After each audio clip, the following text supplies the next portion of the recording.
ரொம்பவே டேஸ்ட்டாக ஈஸியாக காளான் பிரியாணி எப்படி செய்யலான்னு பார்க்கலாம் வாங்க. ரொம்ப ஈஸியாக பண்ணிடலாம். இப்போ ஒரு பவுல் எடுத்துக்கோங்க. அதில் 1/2 கிலோ அளவுக்கு சாப்பாடு அரிசி போட்டுக்கோங்க.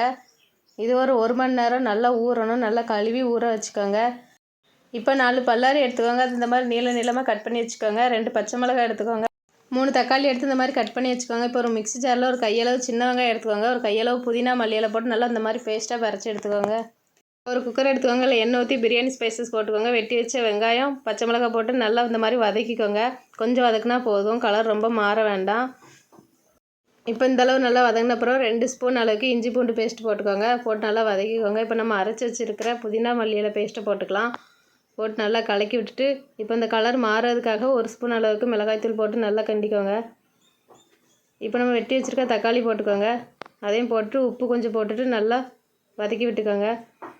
இப்போ இதில் 2 ஸ்பூன் அளவுக்கு தயிர், 1 ஸ்பூன் அளவுக்கு மஞ்சள் தூள், 2 ஸ்பூன் அளவுக்கு பிரியாணி மசாலா, 1/2 ஸ்பூன் அளவுக்கு கறி மசாலா போட்டு நல்லா இந்த மாதிரி கிண்டி வச்சுக்கோங்க.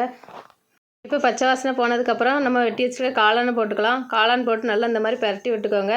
காளான்லேருந்து தண்ணி வரும். தண்ணி எதுவும் சேர்க்க வேண்டாம். அந்தளவுக்கு நல்லா தண்ணி பிரிஞ்சு வந்த உடனே நான் 1 கிளாஸ் அரிசிக்கு 2 கிளாஸ் அளவுக்கு தண்ணி அந்த மாதிரி ஊற்றிருக்கேன். 1/2 கிலோ அரிசிக்கு 4 கிளாஸ் அளவு தண்ணி ஊற்றினா கரெக்டாக இருக்கும். ஏற்கனவே காளான்லேயும் கொஞ்சம் தண்ணி இருக்கும், அதனால ரொம்ப ஊற்ற வேண்டாம். இப்போ உப்பு காரம்லாம் செக் பண்ணிவிட்டு ஒரு மூடி போட்டு நல்லா கொதிக்க விட்டுக்கோங்க. இந்தளவுக்கு நல்லா கொதித்து வரணும். இப்போ நல்லா கொதிச்சுட்டு நம்ம ஊற வச்சுருக்க அரிசியெல்லாம் அதில் போட்டுக்கலாம். போட்டு நல்லா கலக்கி விட்டுக்கோங்க. உப்பு கொஞ்சமாக தூக்கலாக இருக்கட்டும். தண்ணி கொதித்த உடனே குக்கர் விசில் போட்டு நல்லா மூடி வச்சுக்கோங்க. ஒரு 4 விசில் வரைக்கும் வந்தால் போதும், ரொம்ப வச்சா குழஞ்சிரும். இப்போ ஓப்பன் பண்ணி பாருங்கள். இந்தளவுக்கு நல்லா உதிரியாக சாப்பாடு ரெடி ஆகிருக்கும். இதே மாதிரி செஞ்சு பாருங்கள், ரொம்ப டேஸ்ட்டாக இருக்கும்.